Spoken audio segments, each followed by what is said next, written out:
जय श्री राधे। पूज्य श्री सद्गुरुदेव भगवान के चरणों में प्रणाम। पूज्य श्री भाई जी द्वारा भगवान नाम महिमा का रहस्य। पूज्य भाई जी कहते हैं कि स्कंद पुराण में आता है, जिसने एक बार भी हरि इन दो अक्षरों का उच्चारण कर लिया, उसने मोक्ष तक पहुंचने के लिए कमर कस ली है।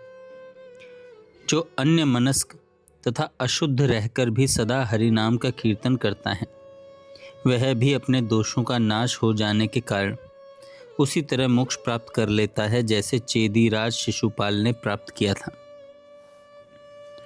पद्म पुराण में आता है, जो आलस्य छोड़कर एक बार नारायण नाम का उच्चारण कर लेता है, उसका अंतःकरण शुद्ध हो जाता है और वह निर्वाण पद को प्राप्त होता है। भगवान के नाम का जिस किसी तरह भी उच्चारण या श्रवण कर लेने पर पापी भी विशुद्ध हो जाते हैं और शुद्ध पुरुष मोक्ष को प्राप्त कर लेते हैं। घोर संसार बंधन में पड़ा हुआ मनुष्य विवश होकर भी यदि भगवान नाम का उच्चारण करता है तो वह तत्काल उस बंधन से मुक्त हो जाता है और उस पद को प्राप्त होता है जिससे भय स्वयं भय मानता है।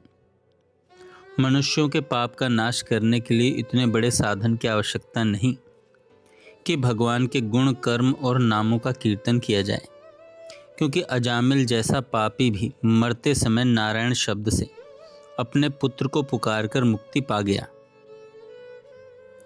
उन भगवान के नाम का स्मरण करते ही पापी जीवों को भी तत्काल ऐसी मुक्ति सुलभ हो जाती है जो ब्रह्मा आदि देवताओं के लिए भी परम दुर्लभ है। जिसकी जीभ के अग्रभाग पर श्री हरि ये दो अक्षर विद्यमान है, वह पुनरावृत्ति रहित विष्णु लोक को प्राप्त कर लेता है। भगवान केशव के नाम मात्र का उच्चारण किया जाता है।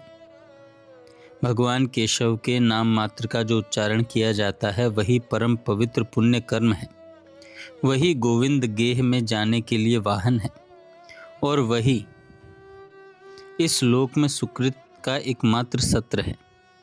इस प्रकार अंत काल में अपने अधर्मज पुत्र के नाम के बहाने हरि का उच्चारण करके वह श्री हरि के परम धाम में जा पहुंचा। पुत्र के बहाने नारायण इस नाम का उच्चारण करके पाप का भंडार अजामिल भी भगवत धाम में चला गया। फिर जो श्रद्धा पूर्वक भगवान का नाम लेता है, उसकी मुक्ति के लिए तो कहना ही क्या है। जो मनुष्य संसार से भयभीत हो वासुदेव इस नाम का उच्चारण करता है, वह उस भय से मुक्त हो भगवान विष्णु के ही पद को प्राप्त होता है, इसमें संशय नहीं है। मंत्र, तंत्र, देश, काल, पात्र और द्रव्य आदि की दृष्टि से भी न्यूनता को प्राप्त हुए कर्मों को आप भगवान का कीर्तन त्रुटि रहित यानी परिपूर्ण कर देता है। जिनके स्मरण तथा नाम उच्चारण से तप तथा यज्ञ आदि कर्मों में तत्काल न्यूनता की पूर्ति हो जाती है, उन भगवान अच्युत को मैं नमस्कार करता हूँ।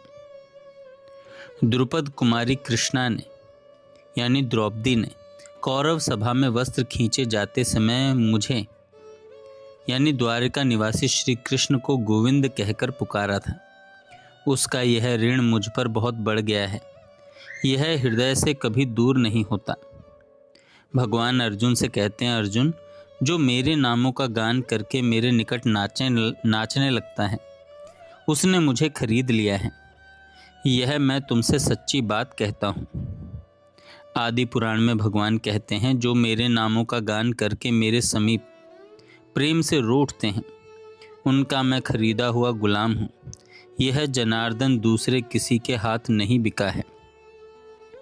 जिसकी जीभ के अग्रभाग पर हरि ये दो अक्षर विद्यमान है, उसकी जीत हो गई, उसने विजय पा ली, निश्चय ही उसकी विजय हो गई। व्याध श्री हरि के नाम कीर्तन में न तो किसी देश विशेष का नियम है और न काल विशेष का ही। झूठे अथवा अपवित्र होने पर भी नाम उच्चारण के लिए कोई निषेध नहीं है। चक्रपाणी श्री हरि के नामों का सदा और सर्वत्र कीर्तन करें। उनके कीर्तन में व्याद श्री हरि के नाम कीर्तन में न तो देश विशेष का नियम है और न काल विशेष का ही। झूठे अथवा अपवित्र होने पर भी नाम उच्चारण के लिए कोई निषेध नहीं है। चक्रपाणी श्री हरि के नामों का सदा और सर्वत्र कीर्तन करें। उनके कीर्तन में अशोच बाधक नहीं है, क्योंकि वे भगवान स्वयं ही सबको पवित्र करने वाले हैं।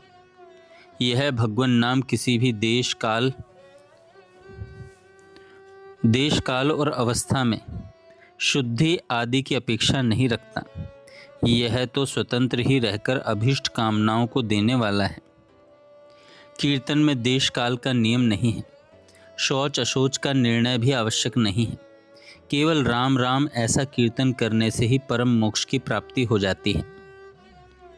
राजन, भगवान विष्णु के इस नाम कीर्तन में देश और काल का नियम नहीं है। इस विषय में तुम्हें संदेह नहीं करना चाहिए। जय श्री राधे।